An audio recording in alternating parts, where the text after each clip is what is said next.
নমস্কার বন্ধুরা, তোমাদের সকলকে আমার চ্যানেলে স্বাগত জানাই। আজকে আমি আবার তোমাদের কাছে একটা ভিডিও নিয়ে চলে এসেছি। আজকে ভিডিওটা যেটা নিয়ে এসেছি সেটা একটা গুরুত্বপূর্ণ টপিক নিয়ে এসেছি তোমাদের কাছে, যেটা হচ্ছে কি না 28 তারিখে জানো যে তোমাদের ফাইনাল ভোটার লিস্ট বেরিয়ে গেছে, যেখানে অনেকেই কিন্তু 28 তারিখে ডাউনলোড করতে না পারলেও কিন্তু 29 তারিখ 1 তারিখে ডাউনলোড করেছো অলরেডি। সেখানে তোমরা যে ভোটার লিস্টে দেখতে পাচ্ছ অনেকের নাম কিন্তু ডিলিট হয়ে গেছে, এবং ডিলিট হয়ে গেলে তোমরা কী করবে না করবে সেই সংক্রান্তই কিন্তু আজকে আমার এই ভিডিওটা।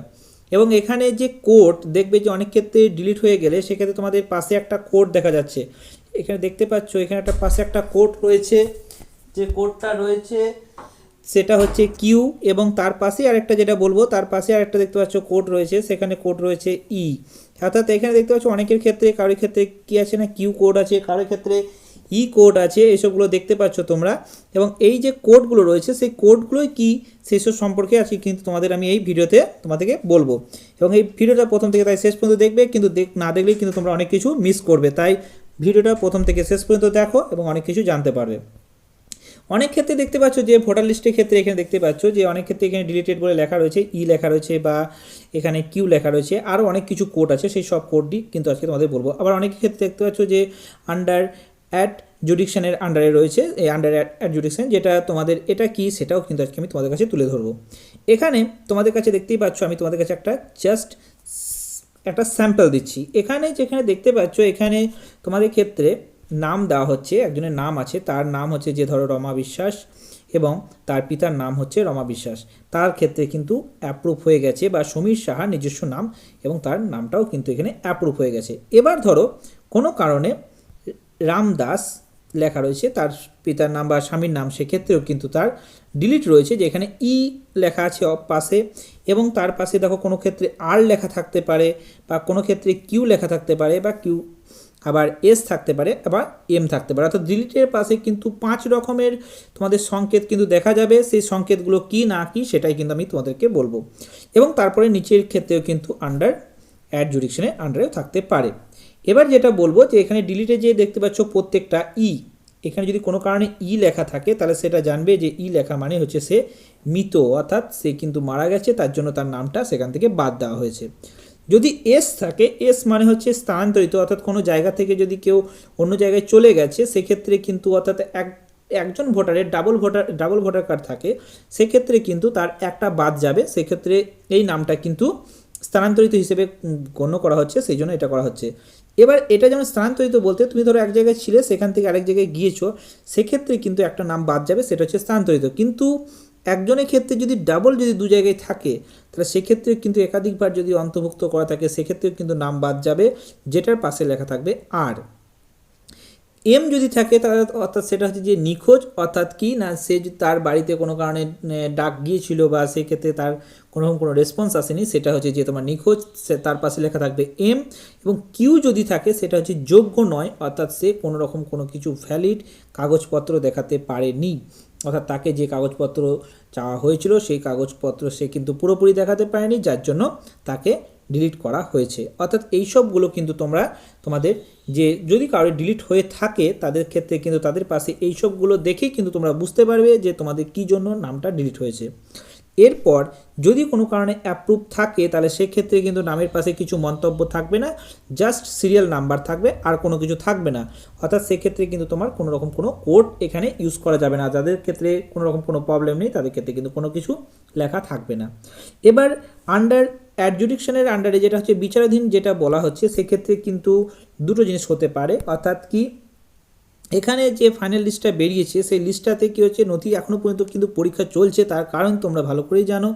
এতে কিন্তু অনেকজনকেই ডাকা হয়েছিল, তাই তাদের যারা ডেকেছিল অর্থাৎ ইয়ারও জানো ভালো করেই, তাহলে সেক্ষেত্রে কিন্তু তারা এখনও পর্যন্ত তাদের যেগুলো দিয়েছিল ডকুমেন্টস, সেই ডকুমেন্টসগুলো এখনও পর্যন্ত কিন্তু তারা ভেরিফাই করে উঠতে পারেনি, যার জন্য আগামী যে সাপ্লিমেন্টারি যেটা রয়েছে সেই লিস্টে হয় যদি তারা যদি সন্তুষ্ট হয়, অর্থাৎ যেটা বিচারকরা তারা যদি ভাবে যে হ্যাঁ এ হচ্ছে ভ্যালিডেট ক্যান্ডিডেট, তাহলে তাকে কিন্তু আগামী যে সাপ্লিমেন্টারি লিস্ট যেটা হবে সেই লিস্টে কিন্তু তাকে যোগ করা হবে। এবং পরবর্তী ক্ষেত্রে আবার যদি সন্তুষ্ট না হয় তাহলে কিন্তু পরবর্তী পদক্ষেপের জন্য কিন্তু তোমাকে অপেক্ষা করতে হতে পারে। অর্থাৎ তোমাদের এটার একটা কিন্তু যাদের অ্যাডজুডিকশন আছে তাদের ক্ষেত্রে কিন্তু দুটো অপশান থেকেই যাচ্ছে, একটা হচ্ছে যে হয় নাম যোগ হবে, নাহলে কিন্তু নাম বাদ যেতেও পারে। এরপরে তোমাদের একটা কথা বলে রাখি যে যাদের বাদ যাচ্ছে তাদের ক্ষেত্রে কি করবে না করবে সেটাই কিন্তু আজকে আমি তোমাদেরকে বলবো। অর্থাৎ এই কিন্তু তোমরা সাজেশনটা নিতে পারো, কারণ তাদের কিন্তু তোমাদেরই উপকার হবে। তার জন্যই বলছি যে ভিডিওটা আস্তে আস্তে শেষ পর্যন্ত দেখবে। যদি তোমার দেখো এখানে ভালো করে পড়াটা ভালো করে পড়বে যে এসআইআর ফাইনাল লিস্টে যদি আপনার ভোট ডিলিট হয়ে থাকে বা গেছে, তাহলে সেক্ষেত্রে তোমাকে কিন্তু ফর্ম নাম্বার 6 দিয়ে কিন্তু অ্যাপ্লাই করতে হবে নতুনভাবে, যেটা কিন্তু তোমরা কেয়ারফুলি কিন্তু ফর্ম ফিল আপ করবে, না হলে কিন্তু প্রবলেম ক্রিয়েট হবেই হবে।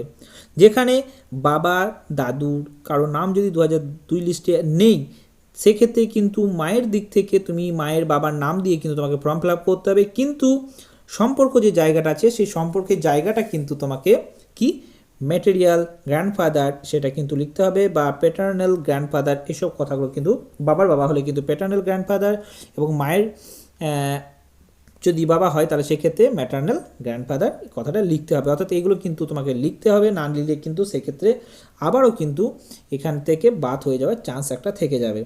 এবার ধরো যে ক্ষেত্রে যাদের মা বাবা বা ঠাকুরদা বা ঠাকুমার নাম 2002 লিস্টে থাকা সত্ত্বেও নাম ডিলিট হয়ে গেছে, তারা ফর্ম 6 অ্যাপ্লাই করুন এবং বিএলওর সাথে যোগাযোগ করুন। অবশ্যই তারা কিন্তু ডিইও বা ডিস্ট্রিক্ট ইলেকশন অফিসে যান, সেখানে গিয়ে দরখাস্ত করুন। অবশ্যই কিন্তু এক্ষেত্রে তোমরা হেল্প পাবে। অর্থাৎ তোমাদের যেহেতু 2002 লিস্টে নাম আছে, তার জন্য তোমাদেরকে বেশি খাটাখাটনি করতে হবে না, অর্থাৎ সেক্ষেত্রে কিন্তু তোমাদের ইজিলি হয়ে যাওয়ার একটা চান্স আছে। এরপরে যে ফর্মটা যেটা বলা হচ্ছে ফর্ম 6, সেটা কি অনলাইনে ফিল আপ করবেন? অনলাইনে যদি ফিল আপ করেন তাহলে অবশ্যই সেক্ষেত্রে কিন্তু তোমাদেরকে কেয়ারফুলি করতে হবে, এবং প্রুফ অফ আইডেন্টিটি হিসেবে কিন্তু তোমাকে আধার কার্ড, আধার নাম্বার, বার্থ সার্টিফিকেট, মাধ্যমিকের admit card, pan card, address proof যেমন রেশন কার্ড বা আধার কার্ড বা ইলেকট্রিসিটি বিল এবং পাসপোর্ট সাইজ ফটো, এগুলো কিন্তু তোমাকে নিয়ে গিয়ে সেগুলো কিন্তু অনলাইনে ফর্ম ফিল আপ করতে হবে। তবে একটা কথা বলে রাখি যে তোমরা যখনই যে ভিডিওটা দেখবে তখনই কিন্তু তোমরা যতটা তাড়াতাড়ি সম্ভব ফর্ম নাম্বার 6টা ফিল আপ করবে, তার কারণ হচ্ছে এটা টাইমও কিন্তু আর বেশি নেই, সামনেই কিন্তু যে কোনো সময় কিন্তু ইলেকশনের ডেট দিয়ে দেবে। তাই যত তাড়াতাড়ি সম্ভব তোমরা কিন্তু ফর্ম 6 ফিল আপ করো, এবং বিএলওদের সাথে যোগাযোগ করে কিন্তু তারা বিএলওদের সঙ্গে পরামর্শ করো, এবং বিএলও থেকে কিন্তু ইআরওর কাছে যাবে, এবং ইআরও ক্ষেত্রে কিন্তু সেটা ডিস্ট্রিক্ট ইলেকশন অফিসে যাবে। অর্থাৎ এই ক্ষেত্রে কিন্তু তোমরা কি করবে না, এটার ক্ষেত্রে তোমরা যোগাযোগ করো, এবং যোগাযোগ করে কিন্তু তোমরা অবশ্যই এটা সমাধান করার চেষ্টা করো। এরপরে তোমাদেরকে আরেকটা কথা বলে রাখি, যদি তোমাদের এরকম হয়ে গেছে, ডিলিট হয়ে গেছে, সেক্ষেত্রে তোমরা কিন্তু একটা অ্যাপ্লিকেশন অবশ্যই দেবে। এখানে দেখতেই পাচ্ছ যে ডিস্ট্রিক্ট ইলেকশন অফিসারের কাছে তোমরা একটা অ্যাপ্লিকেশন দেবে, যেখানে তোমার নিজস্ব জেলার নাম এখানে লিখবে, এবং তার সঙ্গে দেখতেই পাচ্ছ এখানে এই যে বিষয়, সেই বিষয়টাই তোমরা তুলে ধরবে। অর্থাৎ এই ফর্মেট যেটা রয়েছে, এই ফর্মেটেই তোমরা কিন্তু একটা অ্যাপ্লিকেশন লিখে কিন্তু তোমাদের ডিস্ট্রিক্ট ইলেকশন অফিসে অর্থাৎ ডিইও অফিসে কিন্তু তোমরা জমা দাও। কারণ এটা কিন্তু জমাটা দেওয়াটা কিন্তু খুব দরকার, তার কারণ হচ্ছে নাম যদি একবার কেটে যায় সেক্ষেত্রে কিন্তু নামটা তোলাটা খুবই কষ্টকর। তার জন্য বলবো যে যত তাড়াতাড়ি সম্ভব তোমরা কিন্তু এইভাবেই কিন্তু তোমরা এই ফর্মেটেই তোমরা একটা ফিল আপ করে তোমাদের কিন্তু ডিস্ট্রিক্ট ইলেকশন অফিসে জমা দাও, এবং তোমরা কী কী জমা দিচ্ছ সেক্ষেত্রে কিন্তু তোমাদেরকে কী করতে হবে, এখানে সেগুলো লিখতে হবে।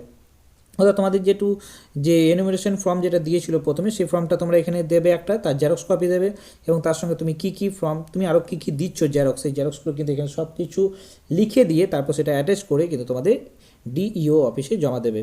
আশা করি তোমাদের এসআইআর সম্পর্কে বা সম্পর্কিত যেসব তথ্যগুলো তোমাদের দরকার ছিল, বা ডিলিট হয়ে গেলে কী করবে না করবে সেসব সম্পর্কিত যে ইনফরমেশন সেগুলো কিন্তু আমি তোমাদের কাছে দিতে পেরেছি। যদি এর থেকেও আরও কিছু দরকার হয় তাহলে অবশ্যই তোমরা কমেন্ট করে জানিও, আর যদি ভিডিওটা ভালো লেগে থাকে তাহলে অবশ্যই লাইক শেয়ার কমেন্ট করে দিও, এবং সঙ্গে সাবস্ক্রাইব করে দিও। Thank you.